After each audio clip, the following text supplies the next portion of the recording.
연예인 집인 줄 몰랐다. 생활비가 없었다. 그러니 선처해달라. 연예인 집이면 들어가면 안 되고 일반인 집이면 들어가도 된다는 건가요?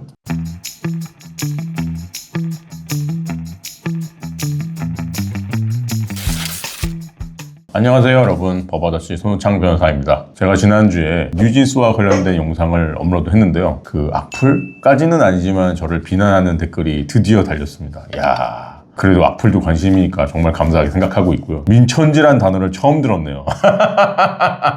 민천지가 뭐지? 하고 검색까지 해봤습니다. 그런데 이제 영상을 끝까지 보시면 아시겠지만 저는 뉴진스의 팬이다, 아티스트의 팬이다, 그걸 강조하고 싶고요. 다른 걸그룹의 팬분들께서는 뉴진스는 이제 사과를 해야 되는 거 아니냐, 그건 제가 어떻게 할 수 있는 게 아니고, 하지만 저는 아직도 여전히 뉴진스의 팬이기 때문에 지금이라도 5명이 똘똘 뭉쳐서 좋은 모습을 보여주기를 기대하고 있습니다. 그리고 또 오늘은 다행이다 싶은 얘기를 갖고 왔는데요, 언론 매체에서 많이들 접하셨겠지만 나나씨 집에 강도가 들었어요. 그런데 나나씨랑 그 나나씨의 어머님이 힘을 합쳐서 강도를 제압하셨고, 그 과정에서 나나씨와 나나씨 어머님이 좀 다치셨고, 어머님은 좀 많이 다치신 것 같더라고요. 좀 빨리 쾌차하길 기대하고요. 강도도 좀 다쳤더라고요. 경찰 측에서 나나씨가 강도에게 상해를 입힌 부분에 대해서 이제 정당방위에 해당한다고 판단하고 불이권 처분을 내렸고요. 강도가 또 이제 난 미란다 원칙도 고집하지 못했다, 이거 좀 불법적인 체포다 라고 주장을 했지만 그 주장이 받아들여지지 않았습니다. 오늘 전반적으로 이제 쟁점은 정당방위와 미란다 원칙이 될 것 같은데요, 지금부터 자세히 얘기해 보겠습니다.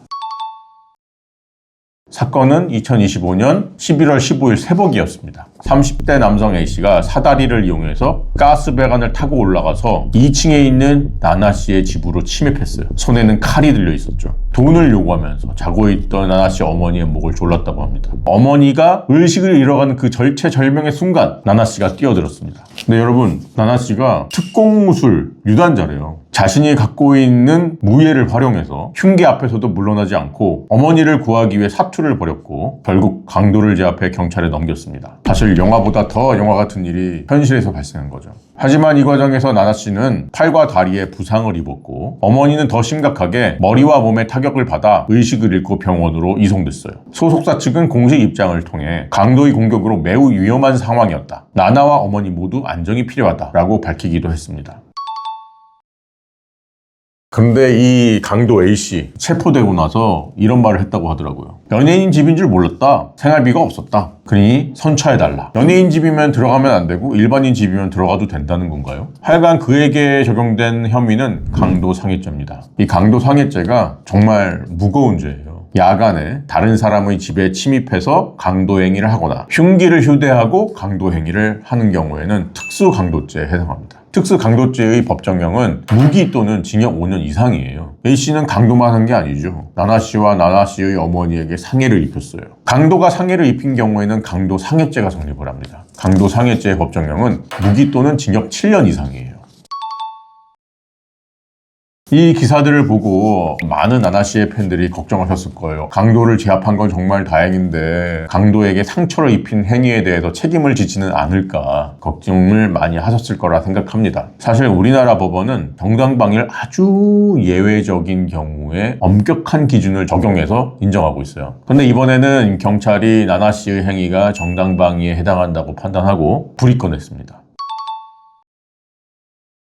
형법 제21조 제1항에서는 현재의 부당한 침해로부터 자기 또는 타인의 법익을 방해하기 위하여 한 행위는 상당한 이유가 있는 경우에는 벌하지 아니한다. 일단 문구상으로 우리가 알 수 있는 핵심 기준은 침해의 현재성과 부당성, 방위 의사의 존재, 그리고 방위 행위의 상당성, 이렇게 세 가지라고 볼 수 있어요. 문자 그대로 침해 행위, 다른 사람이 나의 신체나 재산을 침해하는 행위가 현재 진행 중이거나 아주 임박한 상태여야 한다는 거죠. 타인의 침해 행위가 위법 부당한 것이어야 하고, 만약에 타인의 침해 행위가 적법하고 정당한 것이라면 정당방위가 성립할 수 없습니다. 방위 의사는 실제로 방어하려는 의사가 있어야지 다른 사람을 공격하려는 의사가 있으면 안 된다는 겁니다. 예를 들어 싸움을 예로 들어볼까요? 서로 공격할 의사로 싸우다가 먼저 공격을 받고 이에 대항하여 상대방에게 상해를 입힌 경우, 이 경우에는 가해 행위가 방어 행위이기도 하지만 동시에 상대방에 대한 공격 행위의 성격을 띠기 때문에 정당방위로 보기가 어렵습니다. 마지막으로 침해되는 법익, 방해 행위로 침해될 법익 사이에 현저한 불균형이 있으면 안 됩니다. 법익이란 건 그 법률이 보호하고자 하는 가치라고 생각하시면 되는데요. 예를 들어서 상해의 경우에는 그 사람의 몸, 신체의 건강과 정상적인 기능, 형태가 그 보호법익이 될 수 있겠죠. 누군가가 나를 상해하려고 한다. 그러면 내 몸이 보호법익이 되는 것이고, 이에 대해서 제가 제 몸을 보호하고 상대방의 침해 행위로부터 방어하기 위해서 상대방에게 가해를 한다면 방해 행위로 침해될 법익이죠. 이 두 가지 법익 사이에 현저한 불균형이 있으면 정당방위로 인정될 수 없다, 이런 취지입니다. 방해 행위는 짧은 순간에 순간적으로 이루어져야지 상대방의 침해 행위가 완전히 끝난 다음에 반복돼서는 안 됩니다. 특히 싸움의 경우에는 판례는 아주 예외적인 경우에 정당방위를 인정하고 있어요. 첫째, 일방이 다수이거나 무술 실력자인 것처럼 압도적인 경우. 둘째, 일방이 갑작스럽게 무기를 사용하는 등 전혀 예상 밖의 공격을 하는 경우. 이 두 가지가 싸움에서도 예외적으로 정당방위가 인정될 수 있는 경우입니다. 그럼 나나씨 사건의 경우를 한번 볼까요?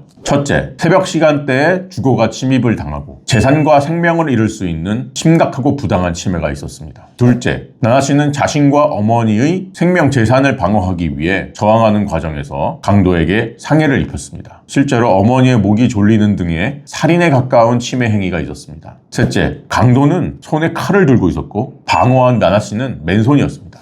이렇게 보면 앞에서 언급한 침해의 현재성과 부당성, 방위 의사의 존재, 방해의 상당성이 모두 존재하는 것으로 보이죠. 나나씨의 방해 행위가 과잉 방해에 해당한다고 하더라도 야간이나 그 밖의 불안한 상태에서 공포를 느끼거나 경악하거나 흥분하거나 당황했기 때문에 이루어진 거라고 볼 수 있다면 처벌하지 않게 되어 있습니다.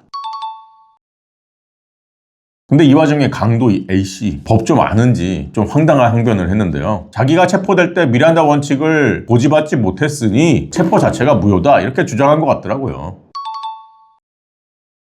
미란다 원칙은 체포하는 사람이 다른 사람을 체포할 때 범죄 사실의 요지, 체포의 이유, 변호인을 선임할 수 있는 권리, 그리고 변명할 기회를 주고 진술 거부권을 고지해줘야 한다는 원칙입니다. 실무상으로는 체포 적부심을 청구할 수 있다는 것도 알려줘야 해요. 제 생각에는 현행범 체포가 불법이라는 주장을 하면서 체포 적부심을 신청하거나 구속 전 피의자 신문에서 판사님 앞에서 불법적인 체포를 당했기 때문에 석방되어야 한다고 주장을 하거나 현행범 체포 과정에서 수사기관이 입수한 증거의 증거 능력을 무효화시킬 수 있다고 생각한 것 같습니다.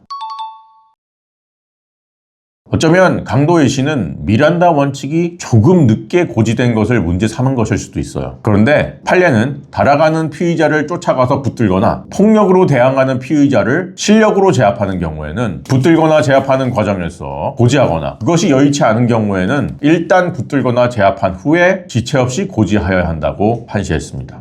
또 이런 경우도 있었어요. 경찰관들이 미란다 원칙의 고지사항 중 일부만 고지하고 신원 확인 절차를 밟으려는 순간 이 범인이 유리 조각을 쥐고 경찰관들에게 휘둘러서 이를 제압하려는 경찰관들에게 상해를 입힌 경우 그 제압 과정 중이나 후에 지체 없이 미란다 원칙을 고지하면 된다고 판시했습니다. 그러니까 체포 시점에 무조건 고지를 해야 되는 거 아니라는 거죠. 범인의 저항이나 도망이나 이런 경우에는 그 고지 시점이 조금 뒤로 늦춰질 수 있다. 그리고 제 생각에는 강도 A씨를 체포한 경찰관들이 바디캠을 착용하고 있었을 가능성이 높아요. 그렇다면 바디캠에 미란다 원칙을 고지하는 내용이 다 영상 녹화되었겠죠. 2025년 한국경찰의 바디캠 도입 현황을 참고하면 경찰청은 2025년부터 국가 예산으로 바디캠 1만 4천여 대를 연내 보급하여 현장 경찰관들에게 공식 도입을 추천하고 있습니다. 아마도 강도 A씨를 체포한 경찰관 아저씨들은 몸에 바디캠을 착용하고 계시지 않았을까, 이렇게 생각합니다. 나나씨와 어머니 부상을 입긴 했지만 다행히 회복 중이시고 나나씨는 활동도 재개하신다고 합니다. 정말 다행이고요. 이번 사건은 우리에게 두 가지를 알려주고 있습니다. 내 가족을 지키기 위한 용기, 그리고 그 용기를 지켜주는 정의. 여러분의 생각은 어떠신가요? 시간이 되시면 댓글로 좀 남겨주셔도 좋고, 오늘 영상이 유익하셨다면 구독과 좋아요 부탁드리고요. 다음에도 유익한 법률 이야기로 여러분들을 찾아뵙겠습니다. 안녕.